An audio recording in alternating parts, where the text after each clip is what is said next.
नमस्कार सर्व स्वामी भक्तांना. श्री स्वामी समर्थ. तुमचं स्वागत आहे माझ्या चॅनलमध्ये soul journey with Shri Swami Samarth. सगळ्यात पहिला जो संदेश आहे स्वामींचा तो हा आहे की तुम्हाला ना नकारात्मक सवयी ह्या बदलायच्या आहेत. नकारात्मक सवयी म्हणजे काय, तर तुमचे विचार, तुमची आजूबाजूची माणसं किंवा असे असे काही वातावरणामध्ये जर तुम्हाला नकारात्मक वाटतं, तर तुम्हाला तुमची सवय म्हणजे तुमचं दिनचर्या पण जर तुम्ही सकाळ सकाळी लगेच तुम्ही हातात फोन घेता, तर ती एक नकारात्मक सवयी आहे. तर ह्या सगळ्या सवयींना बदलायच्या आहेत. सकाळ सकाळी तुम्हाला छान असं स्वामींचं मंत्र लावायचं आहे, जिथे तुमची ऊर्जा बदलणार आहे. कारण तुमच्या ना छोट्या छोट्या सवयीच तुम्हाला घडवत आहेत. जर तुम्ही त्याकडे लक्ष नाही दिलं, तर मग कुठे ना कुठे तुम्ही एकटेपणामध्ये जायला लागाल. म्हणजे काय, तर आतून तुम्हाला तुमचं मन खात जाईल. तर ह्यासाठी ना नकारात्मकतेमधून सकारात्मक माणूस कसा बनू शकतो, तर त्याच्या विचारांनी आणि मुख्य म्हणजे त्याच्या सवयींनी.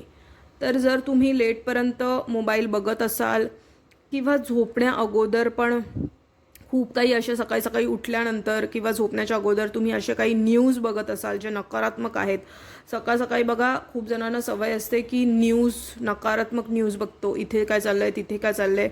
तर ती काय होतंय की ते नकारात्मक विचार आपण कॅरी करतो पूर्ण दिवस. म्हणून तुम्हाला असे काही न्यूज असतील, माहिती असतील, नकारात्मक माहिती, त्यापासून पण दूर राहायचं आहे. बघा, माहिती असणं कलियुगमध्ये ह्या काळात खूप गरजेचं आहे. पण ती माहिती तुम्ही दुपारी किंवा अशा अशा वेळी बघत जा जिथे तुमची सकाळ किंवा रात्र नसेल.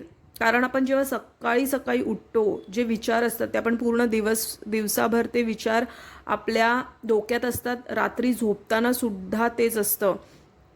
तर त्यामुळे आपल्याला आपल्या सवयी हा बदलणं खूप गरजेचं आहे. स्वतःसाठी वेळ द्या.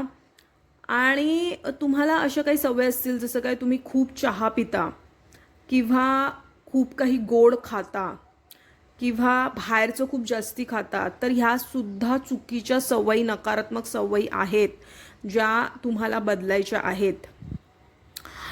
तर बघा, ह्या सगळ्या गोष्टींनी कुठे ना बंधन हे तुम्हालाच घालायला लागणार आहे. कोण तिथे येऊन तुम्हाला सांगणार नाही आहे की तुम्ही हे सगळं खाऊ नका.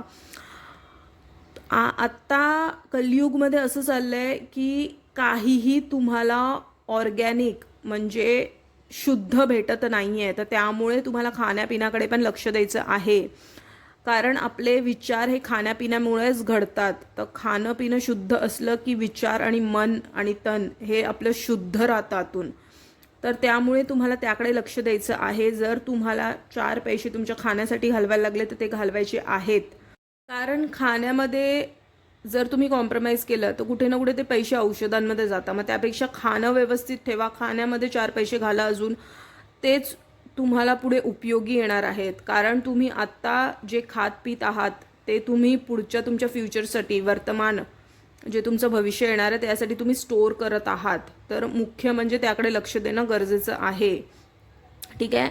आणि त्यानंतर मग बघा, तुम्हाला ना एकट्यात सुद्धा वेळ घालवणं गरजेचं आहे, सकाळ सकाळी किंवा रात्रीचं. पण स्वामींना डोळे मिटून एक जागेवरती बसून 10 मिनटं देणं गरजेचं आहे. तुम्ही नामस्मरण करा, त्यामध्ये तुम्ही स्वामींची गाणी ऐका, मंत्र ऐका, जे तुम्हाला वाटते ते करा. पण स्वामींना तुम्हाला 10 ते 15 मिनटं देणं गरजेचं आहे. दिवसामध्ये तुम्हाला कधीही वेळ भेटेल तेव्हा तुम्हाला 10 मिनटं, आणि ते पण शांततेत बसून. असं नाही की तुम्ही गडबडीत आहात आणि नाही.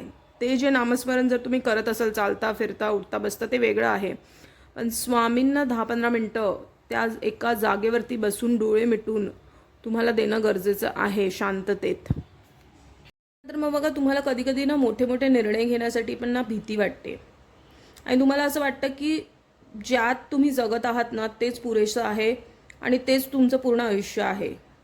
तर हे काय आहे, लिमिटेड बिलीफ सिस्टम. म्हणजे काय, तेवढ्यात तेवढं विचार करणं तर नाही.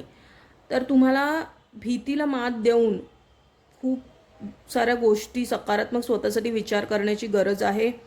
मोठा दृष्टिकोन ठेवून आयुष्याला बघण्याचा प्रयत्न करा.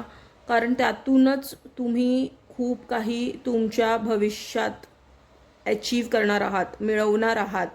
तर त्यामुळे तुम्हाला कम्फर्ट झोनमध्ये राहून थोडक्यात गोष्टी विचार करायचे नाही आहेत की एवढंच तुमच्यासाठी आहे. नाही, कारण स्वामींची जेव्हा साथ असते तेव्हा भीतीला मात देण्याची तयारी आपल्यामध्ये निर्माण होते आणि ती तुम्ही तयारी करत आहात आणि नाही करत आहात ते करायचं आहे तुम्हाला.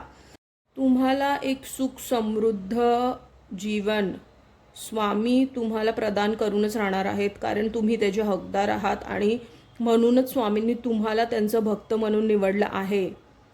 तर हाच होता आजचा महत्त्वपूर्ण संदेश. जर हा संदेश तुमच्यापर्यंत पोहोचला आहे तर तो स्वामींनी पोहोचवला आहे. असेच महत्त्वपूर्ण स्वामींचे संदेश बघण्यासाठी माझ्या चॅनलला सबस्क्राईब करा. स्वस्थ राहा, स्वामींच्या नामात आपलं मन रमून राहा. या व्हिडिओला लाईक करा आणि कमेंटमध्ये श्री स्वामी समर्थ या नावाचा गजर करायला विसरू नका. कोटी कोटी धन्यवाद हा व्हिडिओ बघितल्याबद्दल.